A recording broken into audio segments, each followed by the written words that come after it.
അങ്ങനെ കാത്തിരിപ്പിനൊടുവിൽ Janaki V state of Kerala എന്ന ചിത്രത്തിൻ്റെ ഒഫീഷ്യൽ OTT റിലീസ് തീയതിയാണ് ഇപ്പോൾ ആരാധകർക്ക് മുന്നിൽ പുറത്തു വന്നിരിക്കുന്നത്. ആ ഒരു അപ്ഡേഷനാണ് ഇന്നൊരു വീഡിയോ ഭാഗത്ത് നമ്മൾ നോക്കാൻ പോകുന്നത്. വീഡിയോയിലേക്ക് മുൻപ് വീഡിയോ ലൈക്ക് ചെയ്യുക, ചാനൽ സബ്സ്ക്രൈബ് ചെയ്യാൻ വേണ്ടി ശ്രമിക്കുക. സുരേഷ് ഗോപി, അനുപമ പരമേശ്വരൻ, മാധവ് സുരേഷ് എന്നൊക്കെ പ്രധാന കഥാപാത്രങ്ങളായ ചിത്രമായിരുന്നു Janaki V state of Kerala.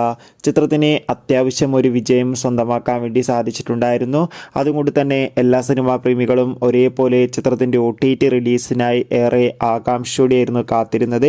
Finally Janaki V state of Kerala എന്ന ചിത്രത്തിൻ്റെ OTT അവകാശങ്ങളൊക്കെ വിറ്റുപോയിരിക്കുകയാണ്. ചിത്രത്തിൻ്റെ OTT അവകാശങ്ങളൊക്കെ C5 എന്ന OTT പ്ലാറ്റ്ഫോമും സാറ്റലൈറ്റ് അവകാശങ്ങൾ സി കേരളം എന്ന ചാനലുമാണ് സ്വന്തമാക്കിയിട്ടുള്ളത്.